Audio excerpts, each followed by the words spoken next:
तो दोस्तों VLOOKUP का ये वीडियो शुरू करने के पहले यहाँ पे देख लीजिए भाई कुछ एग्जांपल अलग तरीके से है। मेरे पास क्या है, मेरा चैलेंज क्या है भाई, मेरे पास 3 टेबल है। यहाँ पे आपको टेबल 1 दिखाई दे रहा है, this is my table 1 and this one is my second table and this one is my third table. Okay, 3 table है और तीनों टेबल में जो बिल नंबर है वो अलग अलग है। और मेरा टास्क क्या है, मैं यहाँ पे बिल नंबर एंटर करूंगा, लेकिन मैं कोई भी टेबल में से एंटर करूंगा। वो 1 नंबर से हो सकता है, 2 नंबर से हो सकता है, 3 नंबर से हो सकता है।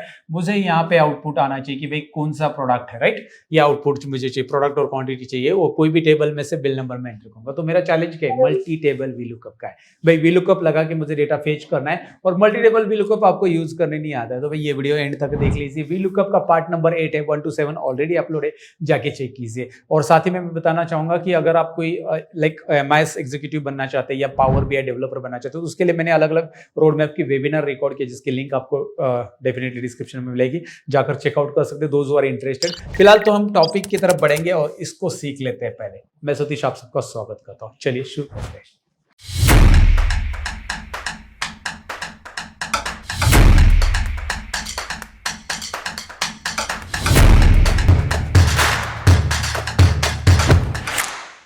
तो दोस्तों जैसे कि मैंने इंट्रो पार्ट में आपको बताया कि भाई हमारे पास 3 टेबल है, 1 नहीं 2 नहीं 3 टेबल है। डेटा 1, डेटा 2 और डेटा 3, समझे बेटा। आई मीन टू से 3 टेबल है हमारे पास। और इन तीनों टेबल में से अगर मैं यहाँ पे बिल नंबर कोई भी इंटर करूँ, मैं टेबल 3 से इंटर करूँ, बिकॉज टेबल 3 में 1021 से लेकर 1030 तक बिल नंबर है।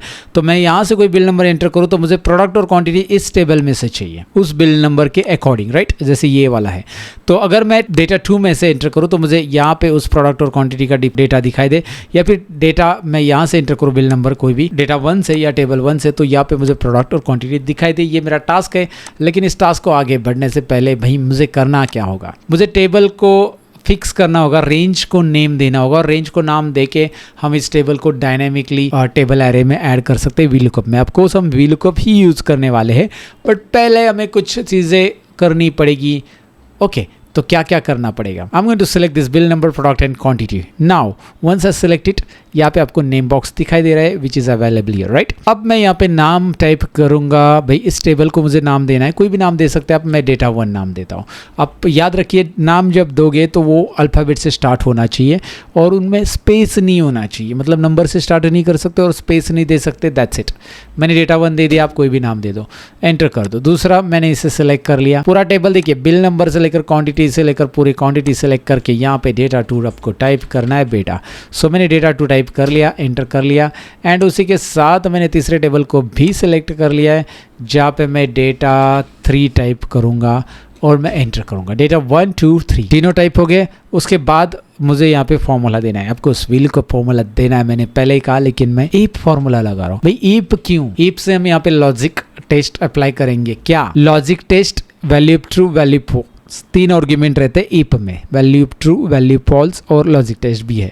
तो पहले लॉजिक टेस्ट में मैं इस सेल को सिलेक्ट करूंगा, जो कि मेरी लुकअप वैल्यू आगे चलकर VLOOKUP में बनने वाली है। भाई ये जो सेल है, इसमें जो भी नंबर मैं एंटर करूंगा वो एंटर, अगर पहले टेबल में से मैं लास्ट नंबर लेता हूँ, अगर इससे छोटा है तो लास्ट नंबर क्या है देखिए 1010। अगर वो टेबल यहाँ पे जो नंबर एंटर किया है वो टेबल 1 में से जो लास्ट नंबर है उसका उससे छोटा है, तो यानी कि less than equal to 1010 include equal to भी किया है, मतलब 1010 है या उससे छोटा है तो क्या कोमा वैल्यू ट्रू में हम डेटा 1 लिख देंगे। यहाँ पे बेटा क्या लिखना है, डेटा 1। तो मैंने डेटा लिख दिया। ऑटोमेटिक डेटा लिखने के बाद आप देख सकते हैं ड्रॉप डाउन में क्या आ चुका है, डेटा 1 2 3। मैं डेटा 1 को सिलेक्ट करके टैप करूंगा। डेटा 1 सेलेक्ट होते ही आप यहाँ पे देख सकते हैं क्या हुआ है, टेबल 1 सेलेक्ट हो चुका है। Now I am going to put a comma again. अब मैं वैल्यू फॉल्स नहीं लिखूंगा। वैल्यू फॉल्स मतलब मैं क्लोज नहीं करूंगा इसको, दोबारा ईप ओपन करूंगा, क्योंकि मेरे पास यहाँ पे और 2 टेबल है। तो ईप में फिर से मैं लॉजिक टेस्ट में क्या लिखूंगा, यही सेल लूंगा, लेकिन लेस देन और इक्वल टू मैं नंबर चेंज कर रहा हूँ 1020 कॉमा 1020 मैंने लिया और मैं ले रहा हूँ यहाँ पे डेटा 2, राइट। सो डेटा 2 मैंने ले लिया है, डेटा 1 डेटा 2 यहाँ पे ले लिया। उसी के साथ मैं कॉमा दे रहा हूँ और ईप कर रहा हूँ ओपन ब्रैकेट एंड मैं ले रहा हूँ तीसरा वैल्यू यहाँ पे। Okay, that is what F17 which is less than equal to 1030 comma और उसके बाद डेटा 3 डेटा 1 2 एंड डेटा 3 क्या ले रहा हूँ मैं यहाँ पे, data 3, data 1, 2 and data 3, right. अगर मेरी वैल्यू इससे कम है तो 1030 से कम है, मतलब यहाँ पे इस टेबल की रेंज में, तो टेबल 3 आएगा। ये क्या होता है, first in first out method यहाँ पे होती है।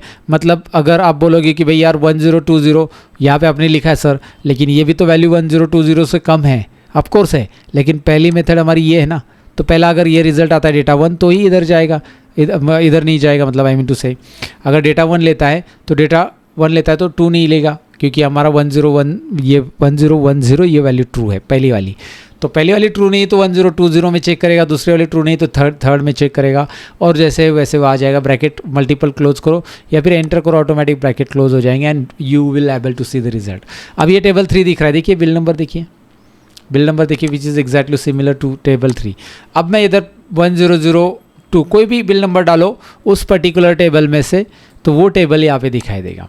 अगर मैं यहाँ पे 1013 डाल देता हूँ कोई भी, तो यहाँ पे वो टेबल 2 दिख रहा है, डेटा 2। अब इस पर्टिकुलर फॉर्मूला को यहाँ से हटाओ, कट करो कंट्रोल एक्स से कट करो।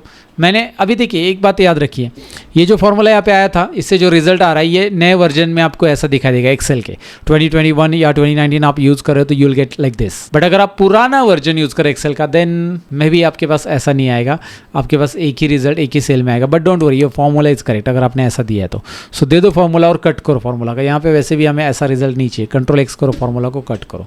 अब आ जाओ वी लुकअप की तरफ। वी लुकअप में लुकअप वैल्यू है जो कि ये है, F4 करना ज़रूरी है। F4 यानी कि फिक्स, सिलेक्ट करके F4 कर लीजिए, वो फिक्स हो जाता है। F17 कॉमा टेबल एरे, यही तो यहाँ पे मेन चीज़ है गाइस। अगर मैं टेबल एरे यहाँ से यहाँ तक सिलेक्ट करता हूँ, दिस इज़ एब्सोल्युटली रॉन्ग। अगर मैं ये लेता हूँ, this is again wrong and ये भी गलत है। तो भाई क्या ऐसा सिलेक्ट करना सही है? नहीं, ये भी गलत है। तो मुझे डायनेमिक टेबल चाहिए, क्योंकि मैं टेबल 1, 2, 3 तीनों में से चाहता हूँ। तो मैंने जो फॉर्मूला कट किया था ना अभी कंट्रोल एक्स करके, वो पेस्ट करूँगा कंट्रोल वी करके। Why I am adding this particular formula in table array? Because it will pick a relevant data और relevant table as per your lookup value, right. जो लुकअप वैल्यू हम type करेंगे ना guys, यहाँ पे मैं 1003 type करूँगा तो भैया 1003 इस टेबल में से आ रहा है, तो वो टेबल उठा के डेटा 1 मतलब टेबल वही आएगा। मैं सपोज 1015 टाइप करूँगा तो डेटा 2 आएगा। कोई भी टेबल मतलब वही इफ कंडीशन कर रहा है, तो यही हमने यहाँ पे टेबल एरे में डाल दिया, हमारा टेबल डायनेमिक बना दिया है। Got it. अब हम कॉमा करेंगे, कॉलम इंडेक्स नंबर को हम रो फंक्शन में डाल सकते हैं। मैं डायरेक्ट 2 लिख रहा हूँ, क्यों? क्योंकि मुझे पता है प्रोडक्ट चाहिए और प्रोडक्ट मुझे 1, 2 नंबर कॉलम में सब जगह पे मिल रहा है, ठीक है। कॉमा एग्जैक्ट मैच के लिए मैं 0 लिख रहा हूँ और मैं एंटर कर देता हूँ, राइट। फॉर्मूला देखिए, मैंने 2 कॉलम इंडेक्स नंबर दे दिया और एग्जैक्ट मैच 0 कर दिया, एंटर कर दिया इफ के बाद। अब मैं इसे ड्रैग कर सकता हूँ, लेकिन ड्रैग करने के पहले एक और चीज़, फॉर्मूला को डबल क्लिक कीजिए, F4 कीजिए, F4 कीजिए, F4 कीजिए, दैट्स इट। सारे F17 F4 करके फिक्स कीजिए, drag it now and keyboard ही आ रहा है, क्या करना पड़ेगा? डबल क्लिक और ये 2 की जगह 3 करो। समझ में ना आपको? ये जो फॉर्मूला है ना, यहाँ पे चेंज करना पड़ेगा। एक मिनट जूम कर लेता हूँ, और यहाँ पे 2 की जगह 3 करो, क्योंकि कॉलम इंडेक्स नंबर 3 है क्वांटिटी का, और क्वांटिटी 3 नंबर कॉलम में, तो भाई वही टाइप करना सही है। अब आप 100122 टाइप करो, यू आर गेटिंग LCD 25 है, परफेक्ट। 1007 टाइप करो, वाओ HDD 50। अच्छा मैं एक काम करता हूँ, मैं 18 टाइप करके देखता हूँ, सॉरी 18 टाइप करना है, right. Why this Kolaveri 18 right, why this Kolaveri, okay now it's coming 18। वो गलत नंबर 8 टाइप नहीं हो रहा था मेरे कीबोर्ड से, पता नहीं उसको क्या हो गया भैया। Okay 1029 and you are getting exact result. So कोई भी टेबल में से रहने दो data, you are getting exact result. And video अच्छा लगा है तो लाइक कर देना। साथ ही में मेरे लाइव सेशन अटेंड करना है तो डिस्क्रिप्शन में लिंक दे दिए, ज़रूर चेकआउट कर लेना मेरे लाइव सेशंस, जो कि road map for data analyst के ऊपर होते हैं, अलग अलग होते हैं। तो उन्हें अटेंड करना है, जो भी नेक्स्ट लाइव सेशन है उसकी लिंक आपको डिस्क्रिप्शन में मिल जाएगी, अटेंड ज़रूर कीजिएगा। वीडियो को लाइक शेयर कमेंट तो आपने किया ही होगा, साथ में सब्सक्राइब भी करना ना भूलिएगा। मिलते हैं अगले वी लुकअप के और कुछ इंटरेस्टिंग वीडियो के अंदर। Bye bye guys.